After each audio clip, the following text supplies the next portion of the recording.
Salut, on se retrouve pour cette 4e semaine de quotidienne déjà. Alors je ne sais pas si ça vous plaît, mais en tout cas moi je dois vous dire que je prends beaucoup de plaisir à faire cette quotidienne. Là je pense qu'il nous reste environ, si je dis pas de bêtises, c'est le début de la 4e semaine, je pense qu'il nous reste un mois en fait, un mois de quotidienne. Après, il y aura très probablement une pause, une pause pendant l'été. Alors dans cette quotidienne, on parle de gagner sa vie avec une petite audience, on parle de la méthode Superfan, c'est-à-dire de mettre en place un business basé sur une petite audience, de mettre en place un business efficient qui a besoin d'une toute petite audience pour fonctionner. Cette méthode de la petite audience, en fait, c'est vraiment le fait de faire tout à fait différemment de ce que font la plupart des gens, c'est-à-dire que la plupart des gens qui créent du contenu, qu'est-ce qu'ils font? C'est qu'ils cherchent à avoir un maximum d'audience et que ce maximum d'audience, ils vont l'envoyer vers un produit, en général un produit très cher. Et donc on cherche à avoir beaucoup d'audience et on a juste une offre de produit. Nous, qu'est-ce qu'on fait? On fait exactement l'inverse, c'est-à-dire qu'on va réduire l'audience et on va augmenter notre offre de produit. Le gros avantage de faire ça, c'est que ça permet aussi d'avoir un discours qui est moins consensuel. Moi, j'ai pu discuter avec pas mal de créateurs qui ont une grosse audience. Et ce qui est assez marrant, c'est qu'avec ces créateurs qui ont une grosse audience, c'est que très souvent, ils vivent un petit peu dans la pression de l'audience, ils vivent un petit peu dans la peur de déplaire à leur audience. C'est-à-dire que, en fait, voilà, comme ils cherchent à avoir une grosse audience, il faut qu'ils aient le maximum de personnes. Vu qu'il faut qu'ils aient le maximum de personnes, ils doivent avoir un discours qui est plus ou moins consensuel, qui ne doit pas qui doit pas heurter leur audience, parce que sinon ça peut être une catastrophe pour leur business.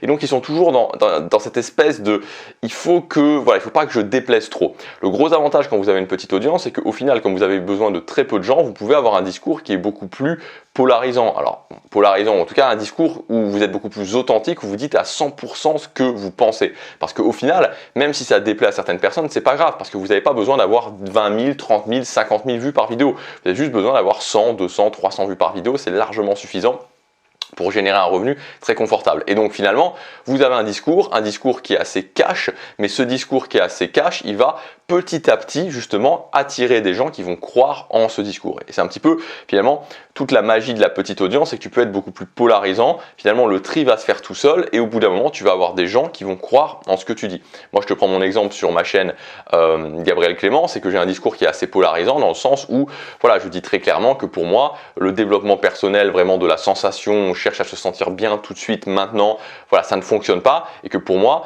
créer sa vie sur mesure, c'est vraiment, c'est tout simplement le fait d'admettre que va y avoir des difficultés, il va y avoir des sensations désagréables et c'est comme ça qu'on va pouvoir réussir à avancer qu'il faut admettre tout ça finalement, qu'il faut admettre tout ça et que ne pas vouloir avoir ces sensations désagréables, c'est aussi ne pas créer sa vie sur mesure.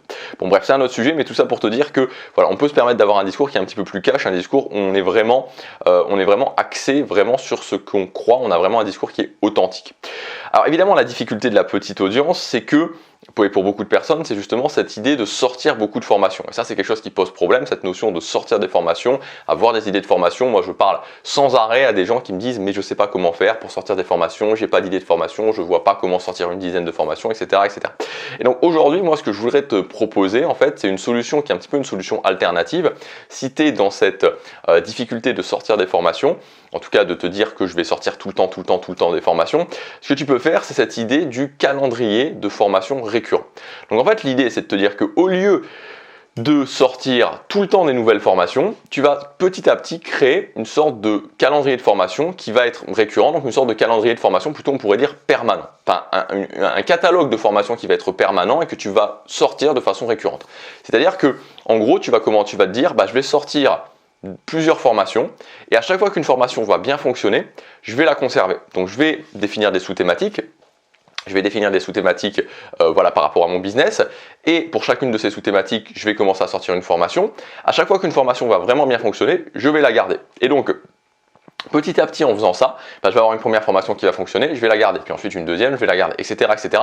Et donc, je vais me retrouver par exemple avec une douzaine de formations qui vont bien fonctionner. Donc, tu peux commencer avec 8, puis ensuite 12, puis ensuite pourquoi pas 16, avoir un ensemble de formations qui fonctionnent bien et que tu vas sortir en fait à un rythme régulier. C'est-à-dire que, par exemple, si tu sors une formation par exemple tous les 15 jours, si tu as un rythme de sortie de formation tous les 15 jours, ça fait 2 par mois, ça fait déjà que 2 par mois. Donc, si je dis pas de bêtises, ça fait sur 6 mois, ça fait 12 sur 6 mois. Voilà, ça fait 12 sur 6 mois.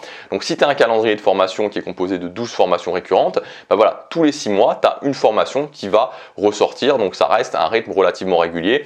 l'idéal, en fait, tu vois, c'est un petit peu d'alterner, c'est-à-dire que tu as ton catalogue de formation récurrent et puis de temps en temps, tu sors aussi une nouvelle formation que tu peux ajouter. Et donc voilà, ce qui te fait que, on va dire que tous les 6 à 8 mois, tu as la même formation qui ressort, ce qui reste tout à fait acceptable.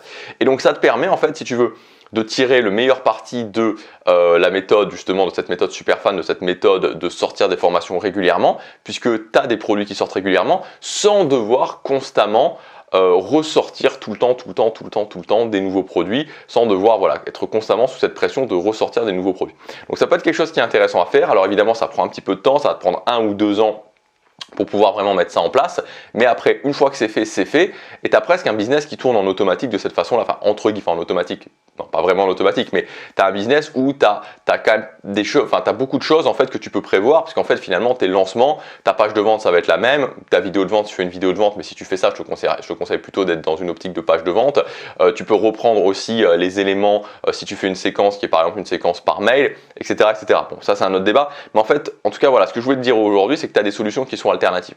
Alors, pour te donner tout, évidemment, le côté, pour te donner tout le panel, enfin que tu aies aussi les bons côtés, mais aussi les moins bons côtés, c'est que je pense que quand tu fais ça, tu dois un petit peu chercher, tu dois un petit peu plus accélérer sur l'audience. C'est-à-dire que, en fait, ce qu'il faut bien comprendre, c'est qu'il y a un effet qui est très important quand qui fonctionne très bien avec cette méthode Superfan, c'est l'effet de nouveauté. C'est que quand tu sors une nouvelle formation, il y a toujours une nouveauté. Et même si, tu vois, dans ta formation, il y a certaines anciennes choses que tu reprends parce que tu peux pas tout le temps réinventer la roue, cet effet de nouveauté est très important. Tu vois, cet effet de nouveauté, l'effet de nouveauté est quelque chose qui est très important pour les êtres humains. Tu peux le voir notamment avec les nouveaux iPhones ou les nouveaux téléphones, les nouveaux trucs qui sortent tout le temps, où souvent, il y a une grande partie qui est comme avant, et sauf que tu vas mettre quelques nouveautés, et ces nouveautés donnent envie justement d'acheter. Donc cet effet de nouveauté, il ne faut pas le sous-estimer. Quand tu fais une nouvelle formation, même si tu as 50% qui est repris d'une ancienne formation, ou même, voilà, tu vois, c'est toujours quelque chose qui impulse un effet. Et donc si tu as un calendrier de formation récurrent, ce qui va se passer, c'est que cet effet de nouveauté, si tu veux, il va être un petit peu moindre. Et donc pour combler cet effet de nouveauté un petit peu moindre, il faudra que tu t'orientes un petit peu plus sur l'audience et que tu essaies d'aller chercher un petit peu plus d'audience. Donc on va dire que si tu fais ça, le temps que tu vas gagner en formation, en fait, sur le fait de sortir des formations, tu devras prendre un petit peu plus la tête sur le fait d'augmenter un petit peu plus ton audience pour combler justement cet effet de nouveauté. Mais voilà, je te donnais cette perspective-là, parce que ça permet justement de se dire, ok, à terme, au bout d'un an déjà, tu vois, si tu fais, notamment, tu vois, j'ai une formation qui s'appelle Catalogue de formation express, où en 15 jours, dans cette formation, en 15 jours, on sort 4 formations. Donc tu vois, si tu fais ces sessions-là, par exemple, tu fais ne serait-ce que 15 jours, 3 fois sur une année, tu as déjà 12 formations, donc tu as déjà 12 formations qui sont faites finalement en 3 fois 15 jours, donc tu vois ça peut aller relativement vite et tu as déjà une bonne partie de ton calendrier récurrent. Donc en tout cas, voilà, je voulais te donner cette solution pour voir qu'il y a, il y a des possibilités, il y a d'autres possibilités et tu n'es pas forcément obligé parce que tu sors des petits produits, parce que tu sors des produits régulièrement, que ce soit tout le temps des nouveaux produits. Voilà pour cette vidéo, voilà pour cette quotidienne, j'espère qu'elle t'aura donné de nouvelles perspectives et je te dis à demain pour la prochaine quotidienne. Salut!